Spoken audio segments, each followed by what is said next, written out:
여러분들은 목 디스크가 낫지 않을 때 무엇부터 해보세요? 검색창에 목 디스크에 좀 뭐뭐뭐 이렇게 뭔가를 찾고 계시는지. 그렇다면 이번엔 관점을 바꿔보는 것은 어떠세요? 관점, 우리의 그 시선이 가서 닿는 그곳을 바라보는 방향을 과감히 바꿔보는 거죠. 그동안의 정보를 바닥부터 다 뒤집어 보는 거예요. 관점을 바꾸면서 저부터 변화하고 그리고 치료율을 높였던 그 이야기를 지금부터 들려드리겠습니다.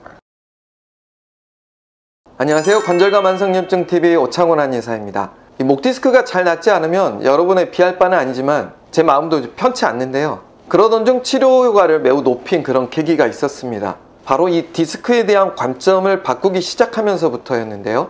원인부터 다시 생각하기 시작했습니다. 이 디스크가 튀어나와 신경을 눌러서, 이런 설명은 그동안 수없이 들어왔죠. 그런데 이런 설명은 수술할 때는 딱 들어맞는 이야기지만 아직 수술할 단계가 아닐 때는 그다지 별 도움되는 설명이 아니었습니다. 그렇다면 보존적 치료를 할 때는 어떤 원인이 중요할까요? 목 디스크의 첫 번째 원인은 바로 목 주변 어깨 근육의 긴장입니다.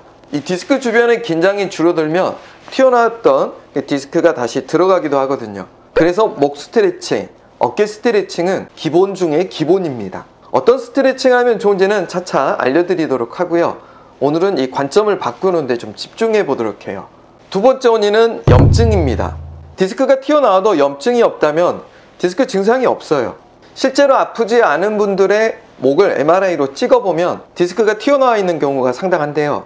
그러니까 아프기 전에도 튀어나왔을 수 있는데 아프고 난 다음에 MRI를 찍어보니까 목 디스크가 튀어나왔고 그것 때문이다, 이제 이렇게 설명을 그동안 들어왔던 것이죠. 이런 분들이 수술해도 큰 효과가 없는 분들일 거예요. 그래서 지금도 수술 전에 비수술적 요법들을 충분히 하는 것이죠. 이 염증을 충분히 줄이게 되면 설령 수술해야 되는 그런 상황이 오더라도 회복에 무척 도움이 많이 됩니다.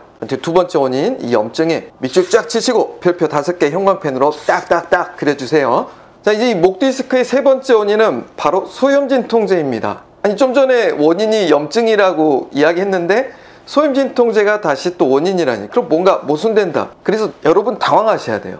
그런데 이런 모순이 현실에 아주 많이 일어나고 있어요. 그동안 우리 머릿속에 염증은 소염진통제, 이런 공식이 박혀있기 때문입니다. 자, 이제는 확 뒤집어 볼게요. 소염진통제가 염증 반응을 억제하죠. 그러다 약효가 떨어지면 다시 염증 반응이 올라오고, 그러면 우린 또 억제하고 또 올라오고 또 약 먹고 주사 맞고. 그런데 말입니다, 이 염증 반응에는 우리 인체 회복 반응도 포함되어 있어요. 이 염증 반응을 계속해서 억제하는 동안 이 디스크와 그 주변 조직들이 회복하는 그 과정까지도 억제해버린 거예요.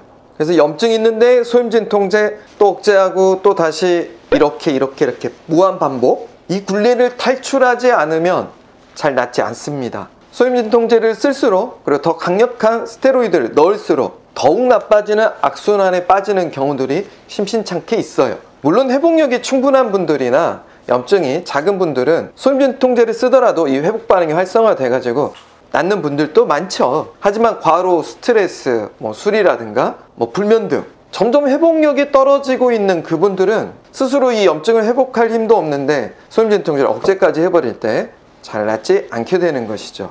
그래서 이런 분들은 소염진통제가 목 디스크의 원인이 됩니다. 드셔도 재발하고 주사 맞아도 재발한다면 이제 이 소염진통제부터 끊고 치료를 하셔야 돼요.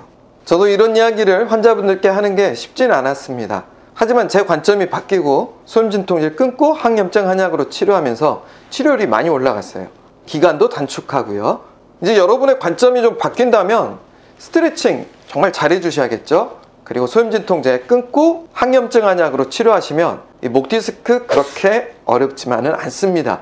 오늘 제가 드린 말씀으로 여러분에게 변화가 일어난다면 AB한의원으로 연락 주십시오.